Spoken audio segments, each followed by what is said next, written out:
The ones, we're back with flight number 1 on Allegiant Airlines. Today we're going to be going from Las Vegas Airport out to Fresno Airport. Now, Allegiant Airlines flight number 1 was a little bit harder to track down because they shuffle flight numbers so often, but it does seem like for the most part flight number 1 is used between these two airports of Las Vegas and Fresno, California, being one of the bigger markets that they serve here at Allegiant.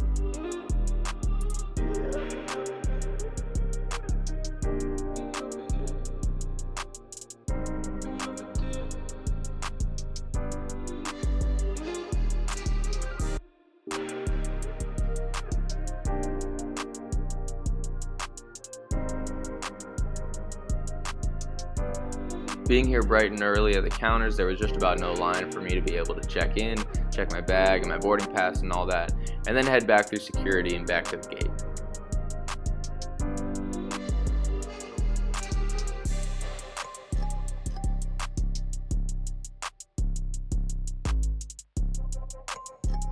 Now, for those of you who are unfamiliar a little bit with the Las Vegas airport, it serves as basically a hub for all of the low-cost carriers. Spirit, Frontier, Allegiant, Southwest, all those things have hubs here in Las Vegas. So you're going to see a lot of those flights, and actually our gates today are going to be operated by all those low-cost carriers.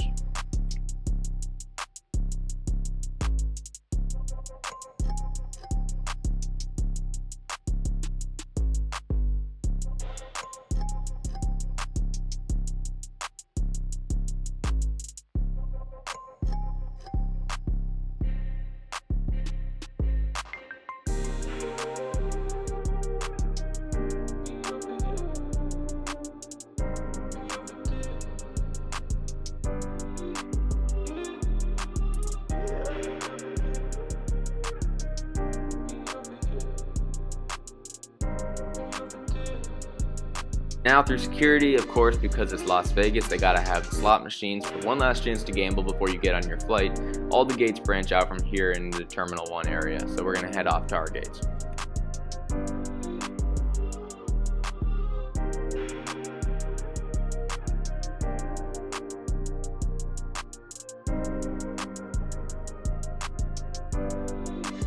Now, construction does make the A gates feel a little bit tight right now. You may recognize gate A3 from the Stockton video on Allegiant, but we're going to continue heading down through the A gates off to our gate.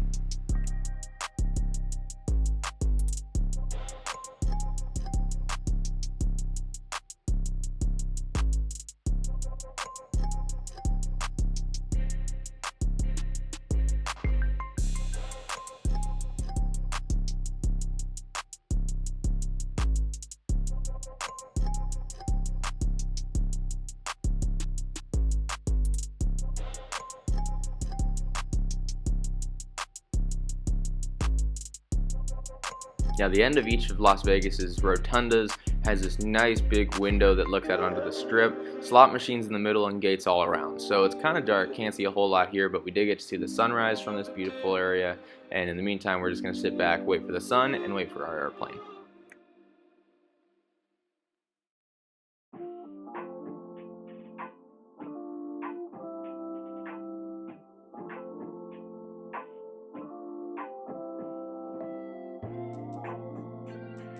Now, Las Vegas actually at each gate has one board that's going to show whatever the current flight is, but the other board is actually going to show all the upcoming flights out of that gate. So even if your flight isn't the current one boarding or that we're waiting on, if it is the next flight or the flight after that, it will show that on the screen as well.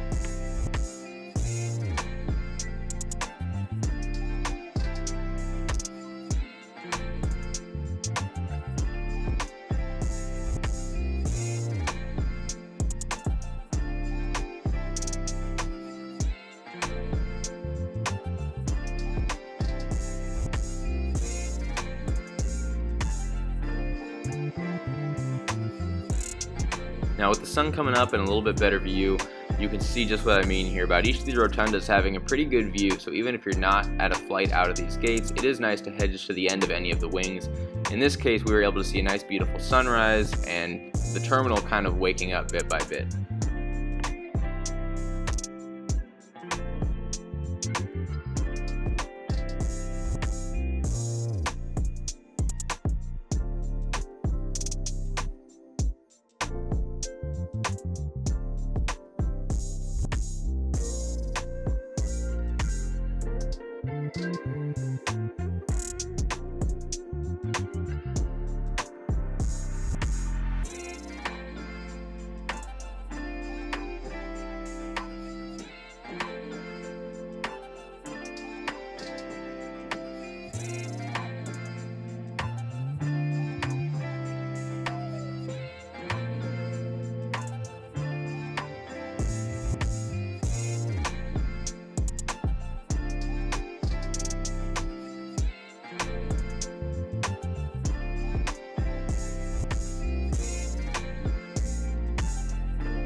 Now the terminal is starting to fill up. A gate agent came over and made our flight number 1 the active flight at gate number A17, which meant the boarding was soon.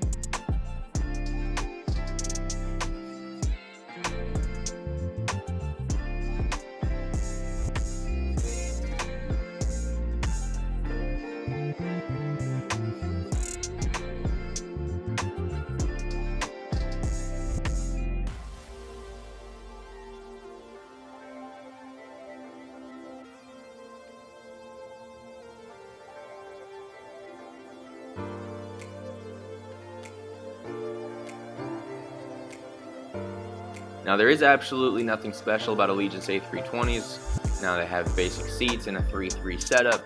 Pretty small legroom, one of the smallest you'll find in the US. And ironically enough, if you watched any of my Azores Airlines videos, they are the exact same seats as that. The same feel, the same legroom, the same everything. The only thing you're going to find a little bit differently is a different seat back pocket and a different tray table. But everything else, basically the same.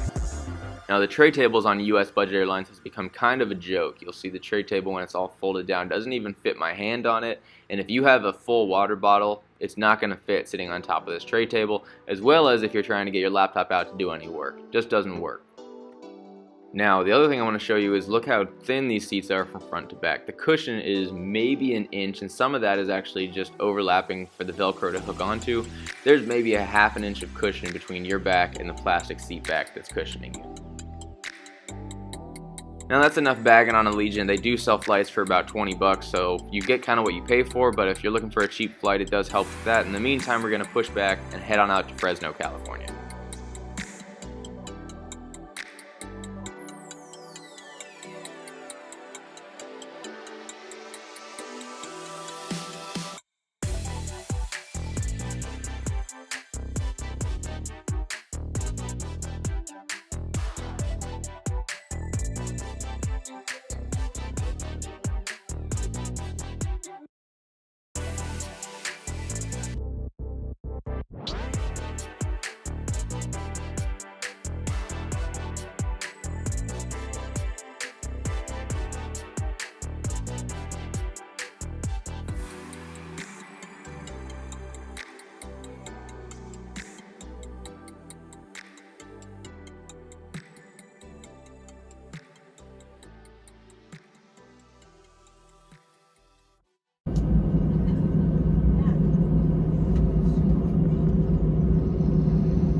Now about 45 minutes into the flight attendants got up with the drink cart.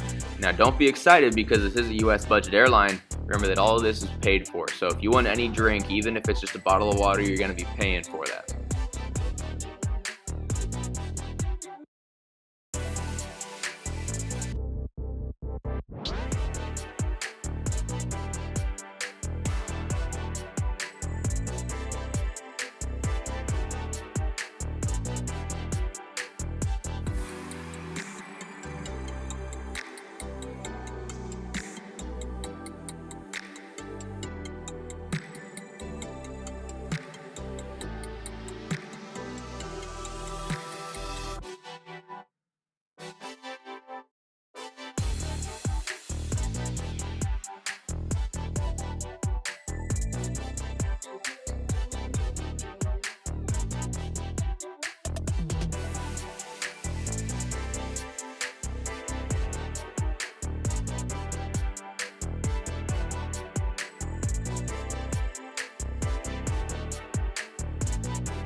Now the nice thing about the flights from Vegas to California is you do get a beautiful view of the Sierra Nevadas.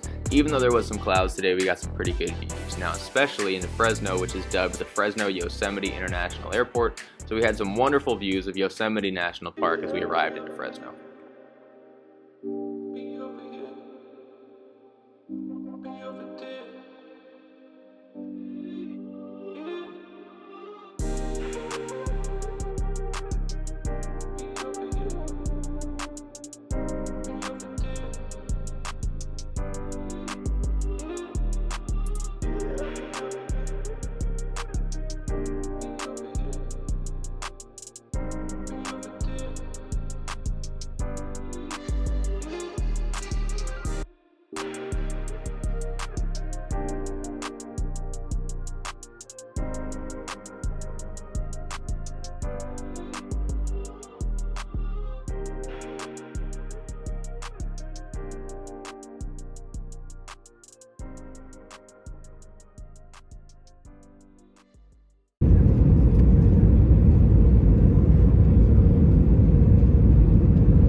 Pleasure to welcome you to Fresno. The local time is approximately 8:18 a.m. For your continued safety and the safety of those around you, please remain seated with your seatbelt securely fastened and ensure all carry-on items remain securely stowed and out of the aisle. Once the captain has turned off the fasten seatbelt sign, it will be safe to move about the cabin and gather your belongings.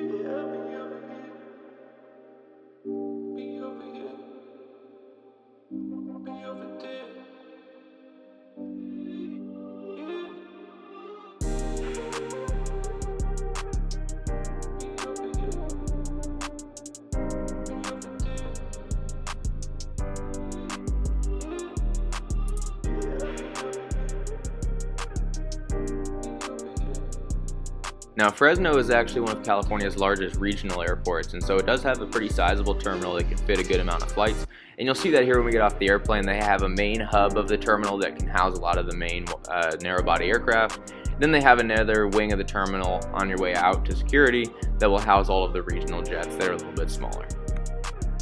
Meanwhile, flight number 2 on Allegiant, or the reverse flight to Vegas, was getting ready on our same airplane to turn around and head right back home.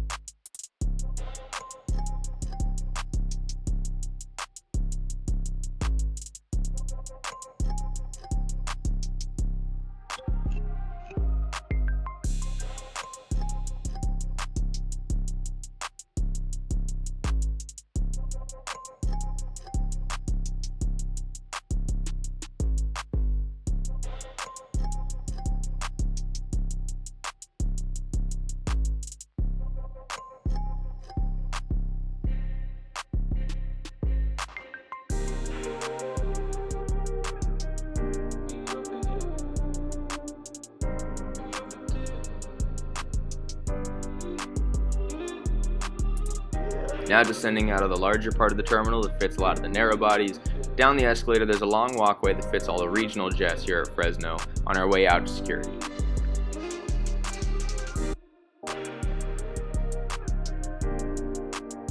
Now for those of you who are maybe a little less familiar with the town of Fresno, California, it's basically the hub of California's Central Valley. It's a pretty big city in the state. In addition to that, they use it as a gateway to Yosemite. So a lot of people traveling from around the world to go see Yosemite and the giant sequoia trees will fly into Fresno as opposed to maybe Los Angeles or San Francisco, as it's a little bit closer, and they use that to market the town and the airport.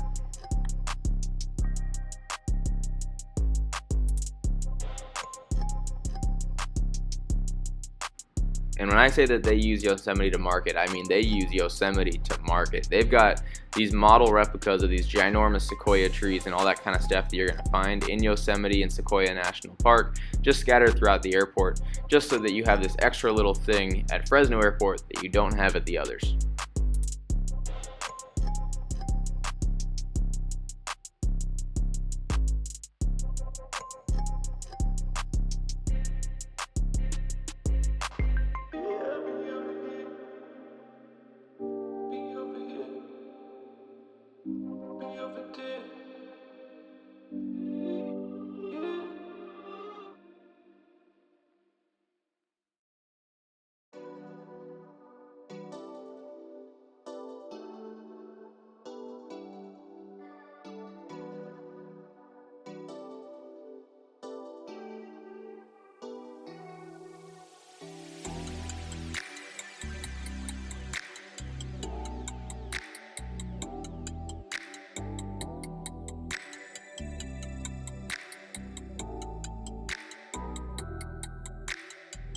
Heading out to baggage claim, they've only got 2 carousels here.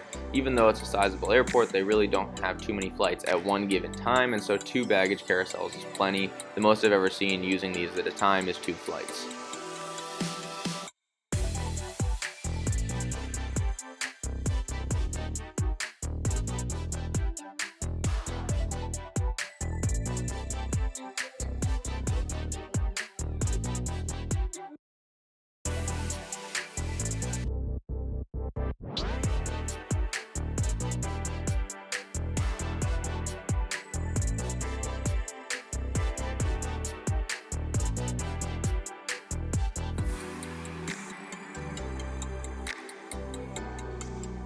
Now from the other side, from security, is the check-in counters. You'll see they have the check-in counters for basically all the US airlines.